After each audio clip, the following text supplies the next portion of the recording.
J'espère que vous allez bien. Bienvenue chez l'ADOA. Et cette fois-ci, on est en 2024, mais vous savez, l'égalité des salaires n'est pas encore là. Et quand on parle d'égalité des salaires, vous allez dire, ah non, DOA, pas encore. Les femmes veulent avoir le même prix que les hommes. Non, mais pas du tout. Mais on va parler d'une industrie du divertissement, le sport. Et on va voir ensemble l'écart des salaires commencer. Et puis on sait pourquoi en vrai. Mais on va en parler. Donc, c'est l'industrie du basketball. Hey, les sportifs, dites-moi, est-ce que vous aimez le basket? C'est qui votre équipe préférée? Est-ce que vous connaissez aussi la WNBA?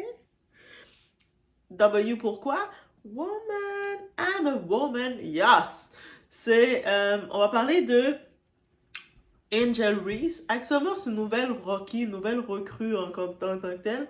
Là, elle a fait sa place. Elle a quand même une grosse personnalité. Elle a vraiment fait sa place dans le jeu, dans le terrain. Au-delà de ça, aussi, elle fait partie des nouveaux visages emblématiques de la WNBA. Donc, et c'est ça qui me manquait. Parce que vous savez, la NBA, il y a beaucoup de femmes qui ont un petit peu délaissé, qui ont lâché un peu parce que l'écart de salaire et de différence, ça fait mal. Il y a beaucoup, j'ai vu quand même un élan depuis quelques temps, certaines personnalités qui essaient d'aller encourager les femmes, d'aller dans les matchs et tout, mais pas assez. Donc, on va parler ensemble de différences de salaire. Pourquoi on va parler de ça? Parce que justement, Angel Reese, qui est quand même toute nouvelle, 22 ans seulement, elle est venue, elle a exposé le tout, mais elle n'est pas la seule qui a exposé la difficulté. Leur salaire qu'ils ont, c'est pour ça aussi que c'est difficile pour les joueuses de basketball, les femmes, de percer et d'avoir une renommée parce que c'est compliqué. Et on y va, guys. It's about everything et on dénonce un peu tout.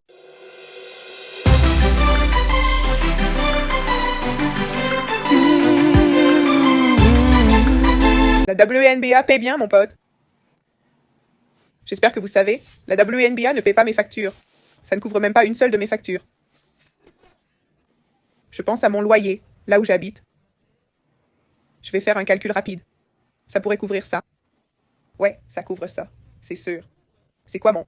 Je connais même pas mon salaire. 74. Ok. Fois. Tiens, je vais le faire. Ouais. Je sais même pas c'est quoi le salaire. C'est ça? Voyons voir. T'y crois pas, hein? Je vis au-dessus de mes moyens. C'est genre.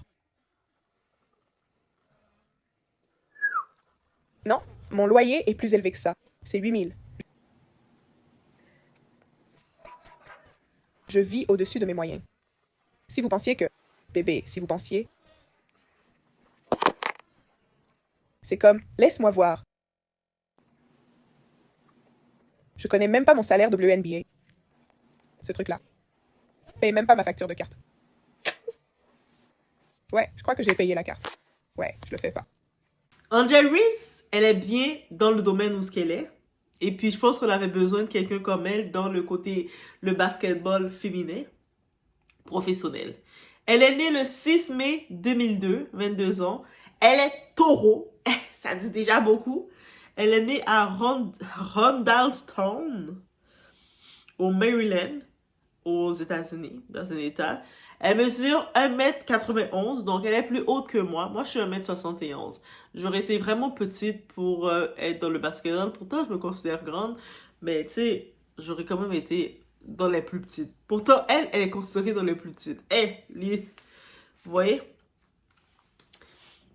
Elle est basketteuse professionnelle de la WNBA. Elle est dans l'équipe les Sky de Chicago. Elle a été très vite remarquée et elle a sauté un peu les échelles. Et puis, elle fait penser un peu à Bronny, le fils de LeBron James, parce qu'elle a vraiment sauté les échelles. Elle est passée rapidement. Elle a été sélectionnée pour sa personnalité et tout, un petit peu de tout. Elle a eu certains privilèges. On va dire aussi un peu beauty privilèges. On la reconnaît dans un des matchs qu'elle avait gagné. Elle faisait comme à une des choses, je pense à Caitlyn, comme elle est alliée dans son équipe, c'est ça sa position, et puis elle faisait là le signe you see, you see. Elle est très comme un personnage, pas controversé, mais emblématique. le monde se déplace pour la voir. Elle est charismatique, elle joue le jeu. Donc, elle devrait avoir... Je suis étonnée qu'elle n'a pas autant de sponsors, de collaborations. Parce que vraiment, au-delà d'être joueuse de basketball, elle prend sa place comme personnalité publique. Donc, elle était à l'université Tigers de ICU, Southeastern. Elle a gagné le championnat du NCAA féminin en 2023. Donc, elle est vraiment une nouvelle petite recrue. C'est un bébé, là. Et son numéro de son maillot, c'est 5. Si jamais vous regardez le basket, allez regarder ses matchs. Et là, actuellement, sur les réseaux, on a pu le voir, elle dénonçait justement son salaire qui était moins de 74 000 par année. Et actuellement, elle n'atteint pas encore cette somme-là. Donc, c'est compliqué. Le budget, c'est compliqué. Et elle, qu'est-ce qu'elle disait justement avec le train de vie? Comme, on est quand même considérée comme célébrité, personnalité. Elle est invitée pour aller se présenter, faire le tour. Et là, elle nous disait, avec son salaire, elle peut pas payer sa location parce qu'elle est en location dans un appartement, j'imagine, de luxe pour 8 000 $. Je sais qu'il y a l'inflation, mais son loyer est à 8 000 $ par mois. Et puis elle disait, mais c'est pas avec le salaire de la NBA que je peux me payer ça. Sûrement, elle a d'autres collaborations, d'autres deals derrière. Donc, et aussi, il y a le côté, elle vit au-dessus de ses moyens. Et ce que j'aime avec c'est pour ça qu'elle est vraiment une personnalité qui ferait... Je la vois très facilement, malheureusement, elle risque de laisser le basketball et de faire la télé-réalité. Mais je la vois vraiment comme personnage de télé-réalité. Donc, elle vit au-dessus de ses moyens, puis elle l'admet. En même temps, avec le mode de vie qu'on a mis, on l'invite dans les endroits, dans les VIP et tout ça. Et elle n'est pas la seule joueuse féminine qui justement qui a la frustration concernant tout ça, ou ce qu'ils sont. On a Gabby Williams, si vous la reconnaissez pas, Gabby Williams, c'est une basketteuse française qui a aussi dénoncé l'écart qu'il y avait entre la WNBA et la NBA. On a une autre coqueluche, une autre personnalité forte de la WN. Ça, c'est quand je dis des personnalités, au-delà d'être joueuses de basketball, elles sont le visage de la WNBA. Des gens se déplacent pour les voir. Vous connaissez peut-être Caitlin Clark. Caitlin, je pense qu'elle est dans l'équipe de Las Vegas, là, à Vegas. Mais elles sont considérées, c'est comme les nouveaux visages. Donc, je pense que elles qui décident de dénoncer un petit peu ça, de faire un petit... frapper leurs pieds à terre, elles peuvent créer un impact. Il faudrait juste les autres filles suivre. Ça va être compliqué. Et là, maintenant, on va s'amuser. On va regarder du côté de la NBA. C'est sûr que c'est incomparable. La NBA, ils ont leur visibilité depuis longtemps. On va prendre une recrue de la NBA. Une petite recrue. Un petit bébé. Notre bébé à nous. Bronny James. Bronny James, actuellement, son salaire, c'est arrondi à 1,2 million de $ qu'il fait comme rookie. C'est-à-dire que ça, c'est le salaire minimum. C'est-à-dire le minimum. Celui qui arrive, ça n'a aucune expérience dans l'échelle salariale des joueurs de basketball, qui n'a aucune expérience, qui arrive, le moins qu'on va te donner dans ton contrat, c'est 1,2 million. Lui commence comme ça, c'est normal. Et les Lakers de Los Angeles, ils ont donné un contrat de 4 ans. Donc, le total de son contrat de 4 ans, ça équivaut à 7 895 796 $. Donc, qu'est-ce que ça inclut pour Bronny, notre petit poisson? Bronny, est-ce que c'est un poisson, Bronny? Non, c'est un petit toutou. Notre petit toutou. Sa première année, donc, c'est sûr, ça inclut qu'il va être payé 4 371 403. C'est sûr aussi, on comprend que Bronny, c'est le fils de qui? C'est le fils de qui, Bronny? C'est le fils de LeBron. C'est sûr que pour une recrue, ça va pas être tout ça. Donc, pour la saison de 2024 à 2025, Bronny, il a 1 157 153. Est-ce que ça fait une différence déjà? Elle touche même pas le 79 000 pour l'année. Elle touche pas ça. Elle est en train de coller les morceaux. Lui, là, pour sa saison, là, 2024-2025, il a déjà son million. Il a son 1,2 million. Donc, il est comme ça.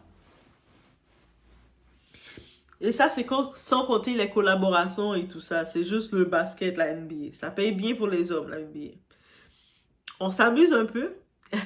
Je sais, le LeBron n'est pas à comparer. Juste en même temps, j'en profite d'ajouter ça parce qu'il fallait que je le colle quelque part.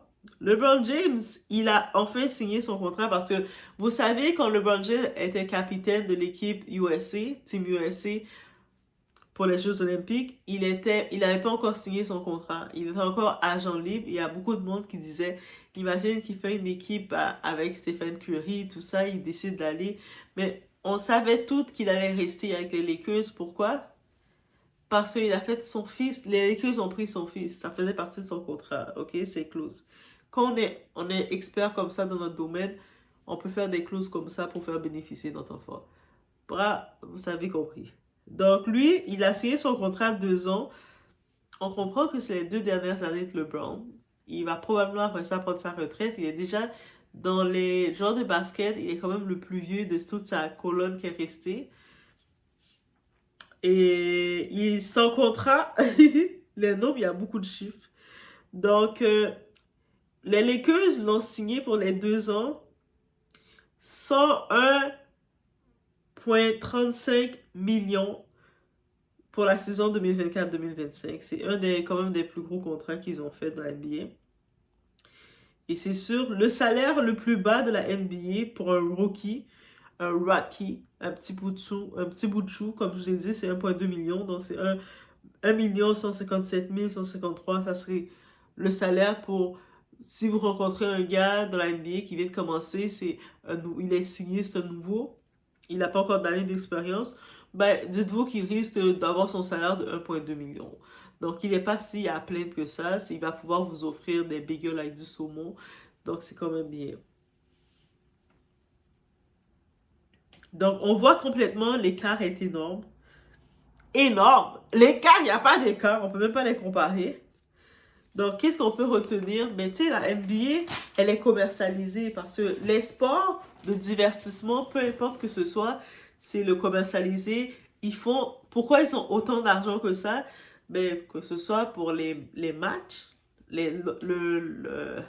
l'engouement, que ce soit la publicité qui est faite. On regarde par exemple, depuis quelques années, là, un bon nombre d'années, on sait que Drake, je pense qu'il a acheté des parties dans l'équipe Raptors de Toronto, les Raptors, mais à la base, il était même ambassadeur, ou il est toujours ambassadeur, ou il a acheté des parties, mais je pense qu'il a acheté des parties des Raptors de Toronto, et puis les autres, ils ont une très bonne technique. Allez, les Toronto, c'est pas pour me vanter, mais ils sont forts.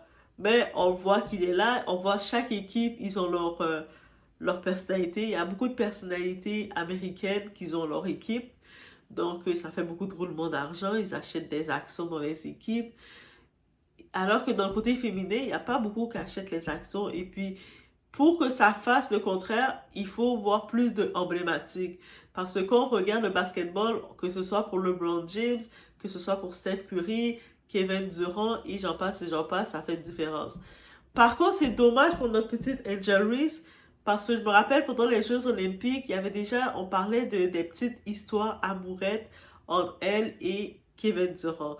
Je me dis, ça aurait tellement été un bon exploitable, elle aurait pu exploiter ce moment-là s'ils avaient été vraiment en couple ensemble. C'est comme le film Love and Basketball.